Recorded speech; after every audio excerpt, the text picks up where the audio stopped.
is good, YouTube? Quinn Wade Basketball Analysis coming to you with a quick video. I wanted to let you guys know I got some new merchandise available, not just t-shirt anymore. I got different type of t-shirt, different type of shirts and logos that you can purchase on my spread shirt, and also hoodies now. We have expanded and added more to the channel and more merchandise for the brand. Thanks for supporting. It will be in the description and the links will be in the comment section below. Thanks for helping me and supporting the movement. Quinn Wade Basketball Analysis. I'm going to check out the video. What's good, YouTube? Quinn Wade Basketball Analysis coming to y'all with another video. We're going to continue to what to expect season previews. We're going to talk about the Philadelphia 76ers, a team that a lot of people don't really know what they're going to be, how good they can be, because this team is a mystery. You haven't seen these guys play together. They have some shooting problems, some spacing problems, but they is big and they do have a lot of talent, so they still going to get to the playoffs to me in the Eastern Conference. Plus, they got a good coach too, so I think that helps also. But this is a team that's really going to be interesting to watch, to see how it works, to see if it's going to be successfully executed, and to see if they can really compete on the 82-game schedule to get a high seed to have a chance to go to the Eastern Conference Finals. Ben Simmons and Joel Embiid haven't been able to get that far, but this is the perfect season to do it. No Kevin Durant. Boston isn't the team that they was before. Only team that you really got to worry about in the East, in my personal opinion, for a championship battle is the Milwaukee Bucks. But when you look at this roster, they can really make it ugly and tough on Giannis Antetokounmpo because they have multiple bodies that can throw at him, and they have multiple bodies that can clog the paint and make all his shots contested and tough. And that's what you need to do, in my personal opinion, to beat the Milwaukee Bucks. You need to find a way to guard and defend and slow down Giannis. And if you can do that, you have a great chance of beating them. And we've seen that with Toronto. They lost the first two games, and then they won four straight after just forcing Giannis to make tough passes and make him make tough shots and not allowing him to get a straight line drive to the paint. And on top of that, you want to lock up their role players by just staying to them and paying attention to where they're going, where they're cutting, and staying glued to them, so that way they can't get that space to knock down those shots.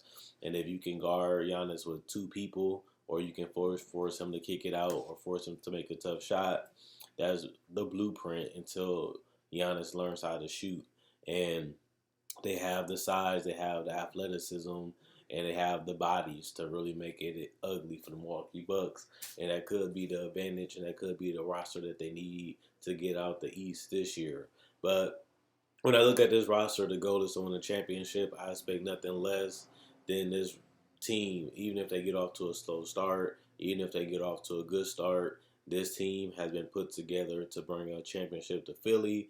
And if they do that, this season will be a failure. Even though it's a lot of good contenders in the West, they still have to get to the championship round and at least give themselves a chance to win the title. If they don't do that, then to me, this roster is a failure. They already going to be in cap hell after paying Josh Richardson, paying Al Horford, and then obviously paying Ben Simmons and Joel Embiid. They have little room for error, and their time and their ceiling of being able to plug other players around Ben Simmons and Joel Embiid is starting to go down.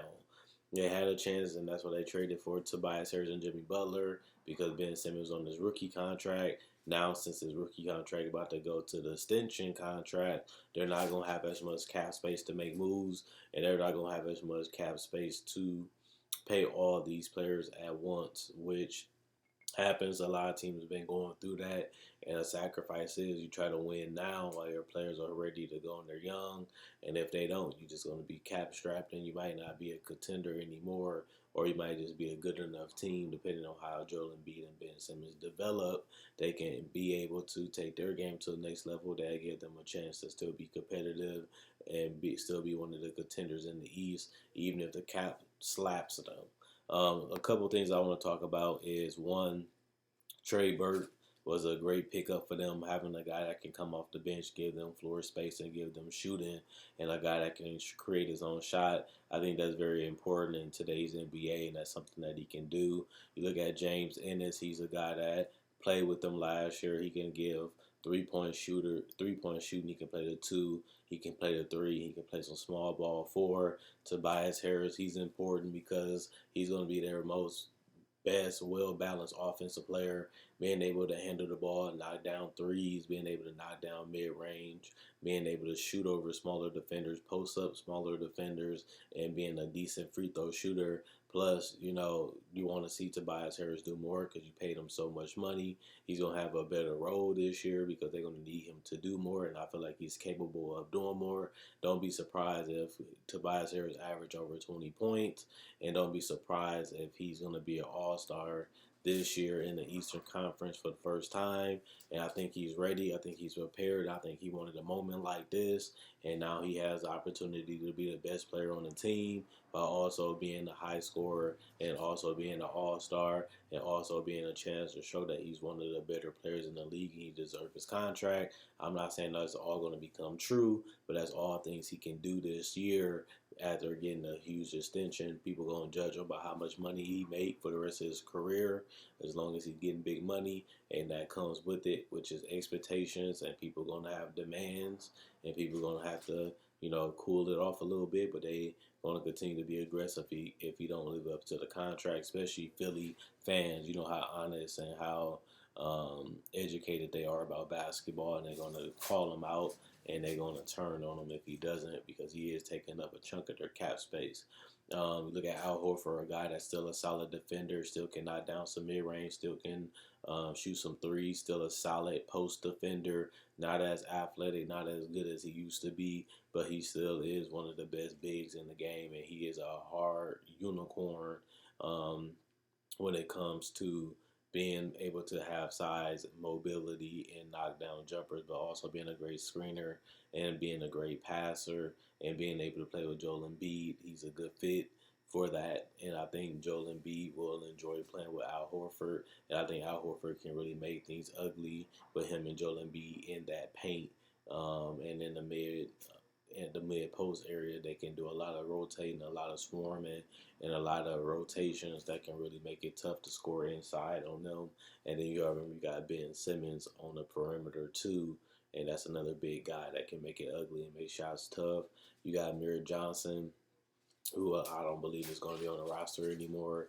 For Furkan Korkmaz is a guy that can come in, give you some ball handling, give you some shot creation, and is a decent 3-point shooter.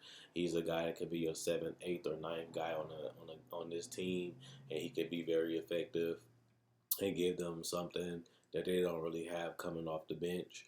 You still have guys like Neto, who was a solid pickup, giving you a little bit more depth to that point guard position after Trey Burke and Ben Simmons.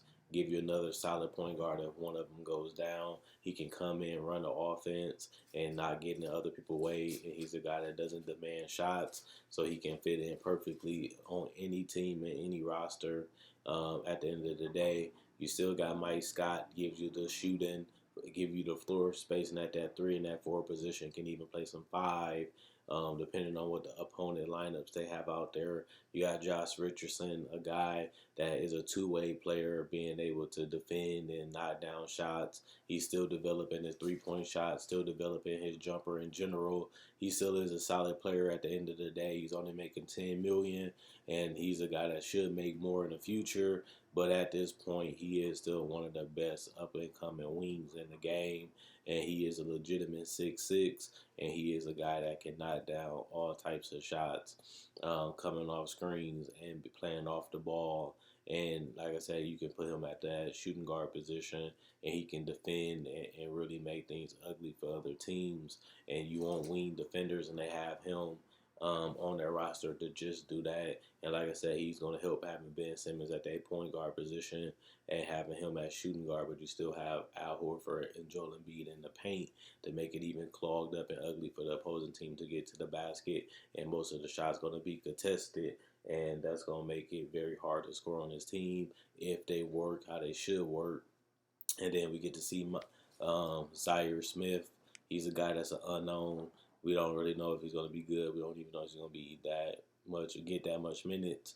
But he still is a decent player at this point in his career. But what I will say is this team has a lot of great pieces. They have players that can be potentially great defenders. They have players that have a lot to prove. They got players that have chip on their shoulders. They have players that got paid, and now it's time for them to back it up. And I think this is going to be an interesting team. I think this is the second best team in the Eastern Conference just because I got to see it to believe it. We haven't seen a team like this in a while. It's an old school team, in my personal opinion, but I still got to see how they mesh, how they play off each other, how the system going to be, and seeing if they can really take advantage of their size to be probably the top three best defensive teams in the NBA, and is they going to be able to score without having a guy like Jimmy Butler and you're replacing him with Tobias Harris? Can he really see his role that he had in the Clippers and what he did last year and become a focal point of the offense? And can his shooting be consistent enough to where he can be like he was with the Clippers? And on top of that, you also have to think about it. This is a better team than the Clipper team he was on last year, and he has better help and better supporting cast. Now it's time for him to take advantage of that and ride this team to the finals. And that's why they paid him. That's why they gave him the money, because they feel like he can be that guy. They feel like he can take his game to another step. And if he does, the team's going to be very scary. And we don't know how great and good Ben Simmons and Joel Embiid going to be this season. They have a lot of potential. They haven't hit their peak. They're not even in their prime. And if they continue to develop and continue to play at an all-star level with another all-star and Tobias Harris, they're going to be a tough team to beat this year. But that's if everything goes right and everything fits the way it's supposed to, which is a chance that it won't, but it is a chance that this can be one of the best teams, in the entire NBA in general, not just in the Eastern Conference. Let me know what you guys think. Will this team work? Do you think it won't work? Do you think this is stupid? Do you think they should have kept trying to get Jimmy Butler? Do you think this is a better team than the Sixers last year? Do you think this team is better than the Sixers last year? Or do you think they just at the same spot that they was before, a team that's good but not good enough to win it all? Or do you think that, Tobias Harris is overrated, underrated? Do you think he can live up to the hype? Do you think he can live up to the contract? And do you think Al Horford was a smart pickup? Or do you think that this team is just going to be a bunch of slow-paced, ugly, grinded-out basketball, which is a huge possibility that that's going to happen too? Whatever you think, let me know in the comment section below. Quinn Wade, Basketball Analysis, I'm gone. And let me know what you guys think about the Philadelphia 76ers players in their season. And is Elton Brand going to have to make some moves to make this team even better in the future? And it's going to be crazy to see how they're going to keep this talent together and to see if they can win it all in Philly. And that's been the goal. And we're going to see if they're going to be able to achieve that this year. But that's what makes it fun. And that's why they play the game of basketball. And I can't wait to see this team together for the first 30, 40 games. Like this video, check out my older videos on my channel. I have many playlists. I break down rookies, I break down players, I break down summer league. I do cover the draft, and I got a mock draft up already. Not only that, I do podcasts, and I also talk about the game of basketball, whether it comes to summer league, free agency, trade deadline, buyouts, and also I cover top 10 discussions and stuff like that. So you like this type of video, you like the NBA, check out my older videos and my playlists. I enjoy making these videos. You guys enjoy watching.